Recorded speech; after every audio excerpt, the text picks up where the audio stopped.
Hi, everyone. Welcome to the podcast. I'm Maya. And I'm Leo. Today, we're talking about something that sounds simple, but can actually feel very challenging: introducing yourself confidently in English.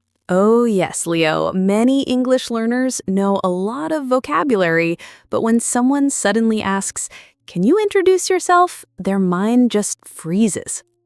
That's so true. Your brain goes blank and you start thinking, what should I say first? What if I make a mistake? Exactly. But here's the good news. Introducing yourself in English doesn't need to be complicated. In fact, the best introductions are usually simple, clear, and natural. That's right. You don't need big words or perfect grammar.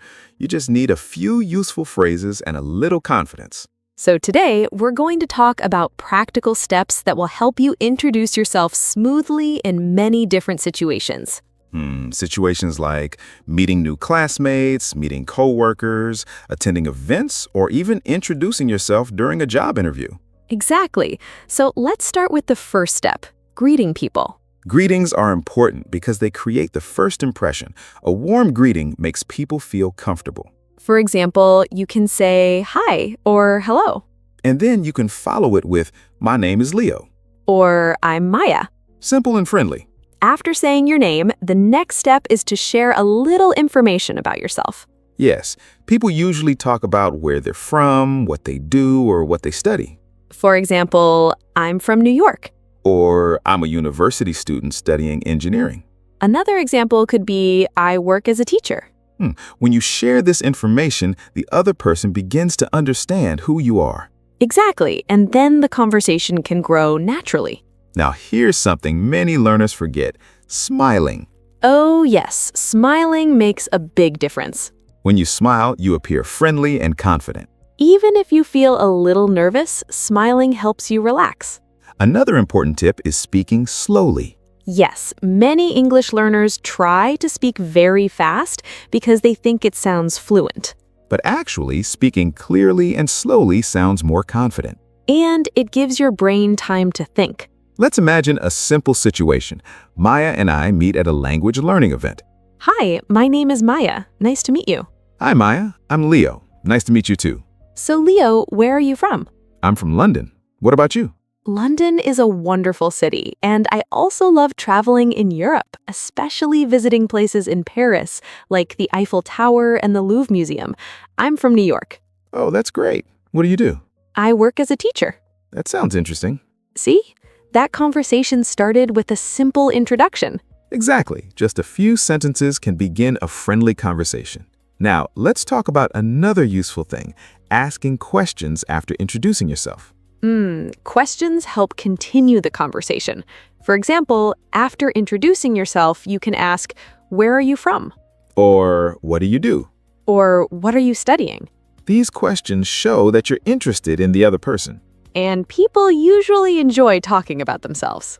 Another good idea is sharing your hobbies or interests. Yes, hobbies make conversations more interesting. For example, in my free time, I enjoy reading books. Or, I love watching movies and traveling.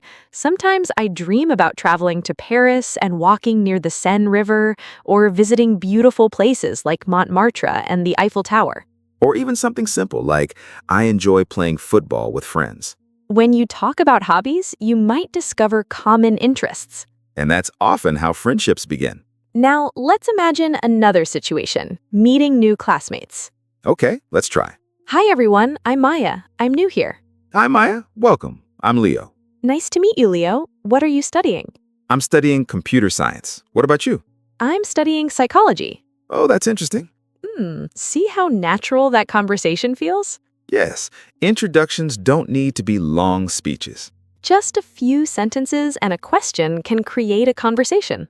Now, let's talk about another useful thing: introducing yourself. Ah, yes, like at work or during a job interview.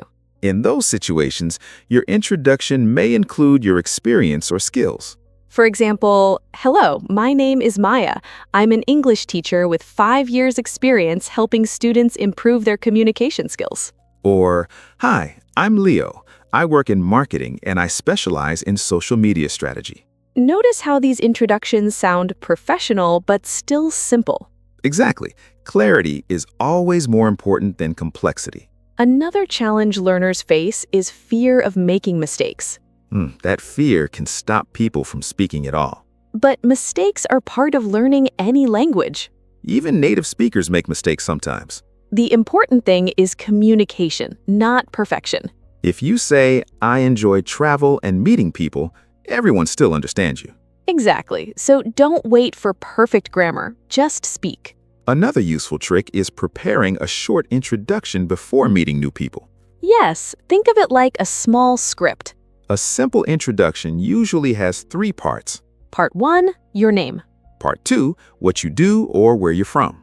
Part 3, something interesting about you. Let's give an example. Hi, my name is Maya. I'm from New York and I work as a teacher. That's a perfect introduction. Clear, friendly, and informative. Another thing that helps is body language. Yes, stand straight and maintain eye contact. Eye contact shows confidence and respect. Also, try to speak with a relaxed tone. If you sound calm, people feel comfortable talking to you. Let's practice another introduction example. Hi, my name is Leo. I'm from London and I work in marketing. In my free time, I enjoy photography and hiking. I especially enjoy photographing beautiful cities, and Paris is one of my favorite places because of landmarks like the Louvre, Notre Dame Cathedral, and the Eiffel Tower. That's great. It tells us who you are and what you enjoy. Exactly. And now the other person can ask more questions. Like, oh, where do you usually go hiking? Or what kind of photography do you like? That's how conversations grow naturally. Exactly. They open the door to new friendships and opportunities. The more you practice, the more natural it becomes. So don't be afraid to introduce yourself whenever you meet someone new. Even small conversations can lead to amazing connections. Before we finish, let's quickly review the key tips. First, greet the person with a friendly hello. Second, say your name clearly. Third, share something about yourself. Fourth, ask a question to continue the conversation. Fifth, smile and use confident body language. And finally, don't worry about mistakes. Just communicate. Exactly. Confidence grows through practice. One thing that really helps is preparing a few conversation starters. Simple statements like, I recently read an interesting book about travel, or I enjoyed trying new recipes, can lead naturally into a chat. Yes, and sometimes you don't need to talk only about yourself. Observing something about the other person or your surroundings works too. For example, I really like your shoes. They look comfortable. Or, this cafe has a great atmosphere, don't you think? Another tip is to remember small details from previous conversations. If you meet the same person again, you can say, last time you mentioned you like hiking. Did you go on any hikes recently? It shows you were listening and helps build rapport. That's true.